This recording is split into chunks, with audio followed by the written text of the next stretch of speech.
Assalamualaikum warahmatullahi wabarakatuh. Welcome back to my YouTube channel. Balik lagi sama aku Elsa Sylvia. Dan salam kenal juga nih buat teman-teman yang mungkin baru banget nonton ke channel aku.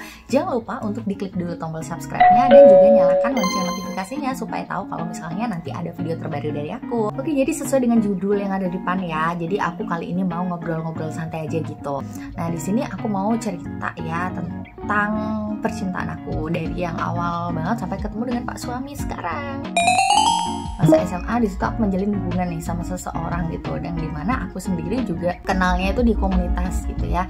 Jadi di sini tuh aku kayak kena banget yang namanya cinta buta, guys. Kenapa cinta buta? Karena waktu itu tuh kayak aku bertemu dengan pria yang dia ini itu bener-bener kayak bisa dibilang matre ya, karena kayak ya apa-apa aku yang ngeluarin duit, terus juga dan kayak aku merasa effort aku tuh lebih banyak gitu loh. Awalnya aku merasa kasihan aja, kayak aku punya duit lebih nih, kenapa aku nggak terus bayarin dia gitu. Tapi jatuhnya lama-lama ya taruh di aku juga gitu kan. Jadi teman-teman, ini perlu diingat ya, ini red flag nih kalau misalnya kalian ketemu cowok yang dalam menjalani sebuah hubungan itu kalian merasa kayak kenapa effort aku tuh kayak jauh lebih besar gitu. Itu juga aku disadarkan sama beberapa teman aku yang merasa bahwa Els, kamu kok mau sih kayak gitu, apa-apa kamu gitu kan. Sebenarnya aku gak nyadar sama sekali sumpah, tapi itu bener-bener kayak teman aku yang nyadarin aku. Sampai pada akhirnya aku tuh sadar juga bahwa iya nih kayaknya aku dimanfaatin loh kayak gitu. Sebenarnya untuk mengakhiri hubungan itu dari kedua belah pihak harus benar-benar sepakat ya. Intinya putusinnya ya harus secara baik-baik, jangan sampai kita merendahkan orang tersebut gitu ya. Nah, kemudian selang dari situ aku bertemu sama seseorang. Sebenarnya aku udah tahu itu red flag dari awal, guys. Dimana red flagnya itu adalah kita beda keyakinan. Sebenarnya kalau dari awal itu aku udah tahu sih bahwa perbedaan keyakinan itu tidak bisa dipaksakan. Tapi aku waktu itu juga ada harapan sebenarnya, meskipun menemui red flag seperti itu, kayak selalu ada harapan bahwa ini nanti mungkin akan ada jalannya untuk berpindah keyakinan ke aku.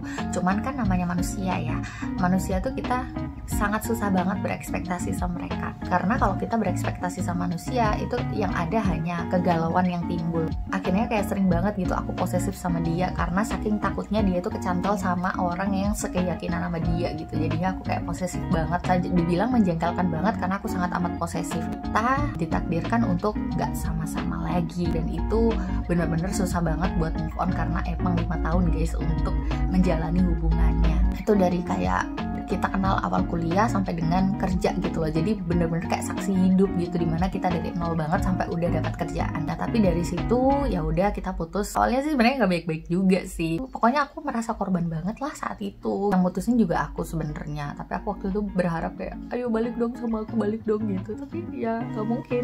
Waktu itu aku kayak butuh waktu sekitar seminggu sih, yang nangis bombay kayak gitu loh guys. Dia kayak bener-bener sampai nggak mau makan, nggak mau minum. Pokoknya bisa dibilang sesetres itu gitu. Nah, ini aku juga pernah baca dari referensi, aku lupa ini bukunya apa, nanti bakal aku kasih juga. Jadi ketika orang itu mengalami peristiwa yang buruk kayak aku ya yang tadi putus, pastinya pertama orang akan mengalami penyangkalan atau denial. Itu aku banget sih. Jadi pertama aku kayak nggak percaya, oh ini beneran terjadi ya, ini putus beneran ya. Karena biasanya kayak 2 hari itu udah ngajakin balikan lagi gitu loh guys. Tapi ini kayak udah lebih dari 2 hari kok nggak ada kata-kata apapun. Terus manifestasi dari aku menyangkal itu tadi yaitu adalah anger atau kemarahan. Jadi aku sempat marah sama diri aku sendiri. Kadang juga nyalahin mantan aku gitu. Kenapa dia tuh kayak gitu? Pokoknya prosesnya marah-marah itu manifestasi dari penangkalan itu tadi. Terus habis itu ada dalam proses penawaran atau bargaining. Jadi kalau penawaran ini dalam hati tuh ya, kayak gimana ya, aku harusnya balikan kayak ya, aku harusnya balikan kayak ya, kayak menimbang-nimbang gitu. Apakah emang ini worth it untuk dipertahankan atau tidak? Terus kayak beberapa hari kemudian ya, itu tuh bener-bener yang depresi ya, kayak merasa bahwa diri aku tuh gak ada harganya, gak ada yang mau sama aku. Apalagi aku anaknya menjengkelkan banget. Pokoknya kayak selalu menyalahkan diri sendiri, depresi, kayak nggak punya siapa-siapa padahal aku punya Tuhan, nggak bersyukur aja gitu. Setelah depresi itu terjadi, itu alhamdulillah udah mulai masuk ke dalam langkah acceptance atau penerimaan, dimana aku bisa menerima kondisi bahwa memang aku sudah tidak bisa bersama dia lagi. Ya udah sih, waktu udah nggak sama dia, lama-lama itu kayak ya hati udah gak ada kepikiran sama sekali. Ya sempat merasa kehilangan, karena bayangin setiap hari, setiap pagi itu dapat WA gitu kan, dapat chat selamat pagi, terus udah makan atau belum, kayak gitu-gitu. Tapi itu udah hilang gitu aja. Langkah yang aku lakukan ya setelah putus cinta, yang bener-bener aku susah move on, itu adalah mendekatkan diri pada yang di atas. Itu bener-bener aku lakuin kayak nggak putus. Sholat itu nggak pernah molor gitu ya, jadi sholatnya selalu tepat waktu. Terus di dalam sholat ya, setiap setelah selesai sholat, setelah zikir, itu kayak aku rutinin untuk menyebutkan doa mengenai jodoh, kayak dimintakan banget jodoh supaya didekatkan. Terus yang kedua adalah menambah kuantitas ibadah. Jadi ibadah yang aku lakukan di sini adalah duha dan juga tahajud, di mana kuantitas doa juga pasti akan nambah kan guys. Jadi doa di sini juga diperbanyak. Habis itu yang ketiga itu mulai dengan diri aku sendiri. Jadi di sini aku udah mendapatkan pekerjaan dan aku bisa fokus untuk upgrade skill aku di pekerjaan. Terus yang keempat adalah di sini aku berusaha banget nih untuk memperbaiki diri, baik itu secara fisik maupun mental. Kalau secara fisik di sini aku lebih belajar untuk merawat kulit, terus juga melakukan make up, matchingin baju gitu kan. Terus menjaga penampilan juga, berat badan dan lain-lain. Dan di sini ya manifestasinya aku itu menjadi lebih sehat guys. Terus habis itu kalau secara mental ini pastinya juga berapa kali aku juga memberikan self reward ketika aku udah bisa melakukan hal yang oke menurut aku saat itu. Dan yang terakhir itu aku kayak nabung dan berusaha untuk berinvestasi untuk diri aku sendiri. Jadi fokusnya kayak ke diri sendiri gitu. Setelah itu terjadi kurang lebih beberapa bulan, sekitar 2-3 bulan, dan itu rutin banget pokoknya. Lama-lama itu kayak udah mulai mengikhlaskan dan ikhlas banget, kayak aku tidak memaksakan diri aku lagi untuk ayolah sekarang harus dapet jodoh, udah enggak sama sekali. Jadi udah dalam tahapan yang ikhlas dan kayak gak ada masalah sama sekali gitu. Sendiri pun juga bahagia di saat udah mengalami masa itu ya sendiri gitu. Tiba-tiba yang tadinya kan aku intens banget tuh berdoa masalah jodoh, tapi lama-lama kan doanya udah mulai kayak yang lebih kompleks gitu, nggak cuman yang di jodoh aja tapi hal yang lainnya. Kalau dulu tuh ada aplikasi ya, platform sosial media namanya Pet, dimana Pet ini itu kita bisa membagikan cerita, membagikan foto, membagikan video hanya kepada circle kita. Tapi sekarang udah nggak ada Petnya guys. Nah di Pet itu ada seseorang yang ngefollow aku, dan kebetulan aku kan selalu lihat tuh apakah circle dia ada di circle aku. Ternyata ada tuh beberapa teman aku yang emang berteman sama dia. Akhirnya oke, aku accept tuh. Terus habis itu ngechat kan segala macem.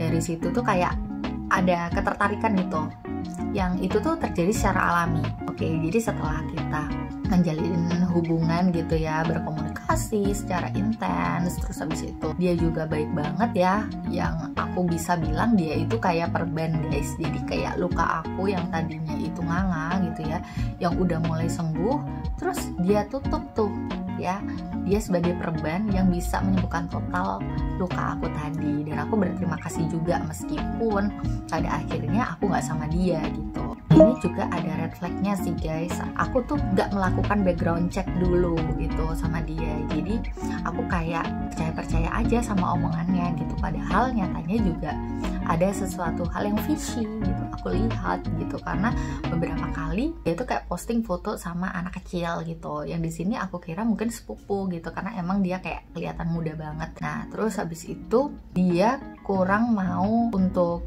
terlihat publik gitu loh untuk hubungan kita gitu. Karena dulu pernah aku ajak ke ulang tahun temen aku, tapi dia itu kayak menolak untuk keluar dari mobil. Nah itu kayak aneh, kenapa gitu kan. Ternyata di sini dia udah punya istri. Nah, dari situ ya aku menganggap bahwa ya udah nggak sama dia dong berarti. Dari Pet lagi nih, itu ada seseorang yang nge-follow aku. Akhirnya aku lihat mutual friends-nya kok lumayan banyak. Terus dia juga dari satu kampus yang sama-sama aku. Akhirnya aku accept lah. Terus kita kayak komunikasi, chat bareng gitu. Nah itu kayak udah mulai kayak, wah anak ini baik banget nih orangnya. Ya meskipun kita nggak kayak yang tiap hari ketemu, karena kita ada di beda kota, jadi hitungannya LDR ya. Nah di sini kami ketemu kayak sebulan 2 kali ketemu, tapi itu lumayan sih. Nah itu gitu. Terus dia ngenalin aku ke keluarganya kayak tanpa basa-basi gitu loh. Nah inilah yang aku namakan trust.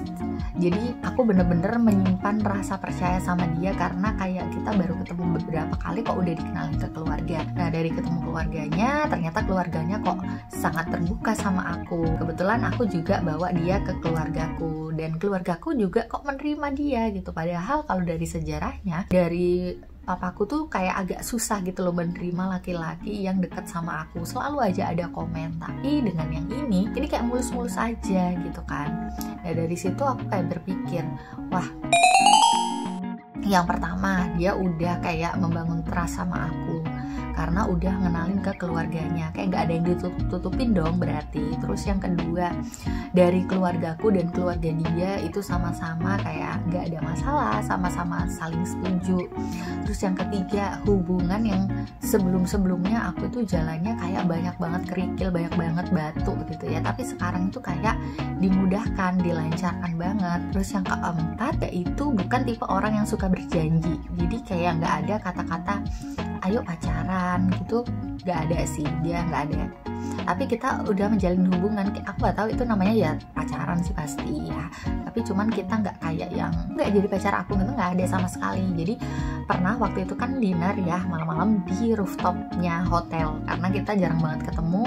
Terus kita makan di situ, dia itu kayak propose aku gitu ya, tapi bukan pakai cincin, dia itu kayak bawa kunci rumah gitu kan. Terus dia bilang ke aku, nah ini kunci rumahku sekarang, ini nanti kamu tinggal di sini ya sama aku. Sekarang kan aku udah kerja, udah mapan, kamu juga udah kerja, udah sama-sama mapan, ya kita nunggu apa lagi, ngapain pacaran, gimana kalau sekalian nikah aja, itu kan ibadah gitu. Waduh, di situ sih kayak itu poin yang terakhir tuh kayak berasa bahwa tujuan dari hubungan itu bukan kualitas antar personel tapi juga dengan Tuhan. Wah itu jadi kayak bikin aku ini nih, kayak baru pertama kali ada yang kayak gini ke aku. Akhirnya di situ ya udah kami memutuskan untuk ya udah abis ini aku ngelamar kamu ya, kita persiapan aja untuk lamarannya. Jadi kita kayak arrange semuanya tuh sendiri, dari lamaran terus abis itu nikah gitu kan. Tadi dari beberapa poin yang udah aku sebutkan itu kayaknya masuk kualifikasi aku deh, masuk kriteria aku banget. Jadi penting banget ya guys buat kalian untuk memiliki kriteria terhadap calon pasangan kalian. Kenapa? Karena nanti kalian bisa menimbang-nimbang tuh, oh ini kira-kira masuk ke kriteria, ini worth it gak dijadikan pasangan untuk kedepannya. Tapi kalau misalnya ternyata jauh banget tuh dari kriteria, misalnya ditimbang-timbang, oh kok banyak gak worth it-nya, itu tuh kalian bisa menentukan bahwa pasangan ini itu sebenarnya layak untuk dipertahankan atau tidak gitu. Karena kalau memang udah ada red flag, ya sebisa mungkin jangan sih guys, jangan dilanjutin gitu, karena takutnya nanti tuh kita malah bumerang sama diri kita sendiri. Karena kita kayak ada dalam kebingungan. Yang pertama, apakah dia bisa berubah? Nah, yang namanya ekspektasi sama manusia kan pasti susah banget ya. Tapi kalau memang dia bakal berubah ya alhamdulillah, it's okay. Tapi kita masa mau sih mikir kayak gitu terus-terusan sampai dengan dia berubah? Kan gak mau, kecuali kamu memang bener-bener telaten mau nungguin dia berubah ya. Tuh, kamu juga boleh banget nih nambahin red flag calon pasangan kamu apa, itu tulis komentarnya di bawah ya, barangkali aku kelupaan. Terus ini yang perlu kalian pikirin lagi ya, jadi kalau misalnya kalian itu lagi dikejar-kejar sama keluarga gitu ya untuk cepet-cepet menikah, buru-buru menikah, padahal misalnya kalian belum menemukan pasangan yang benar-benar sesuai dengan kriteria kalian, itu jangan sampai kalian mengesampingkan kriteria dan menerima siapapun cowok yang masuk untuk bisa menikah sama kalian. Itu nggak banget guys, jangan sampai. Kenapa? Karena kalian telah mengorbankan hidup kalian. Ingat, nikah itu bukan antara aku dan pasangan aku aja, tapi juga seluruh keluarga itu terlibat dalam pernikahan. Kalau masalah diomongin orang kenapa nggak nikah, ya udahlah biarin aja, namanya orang itu pasti berpendapat.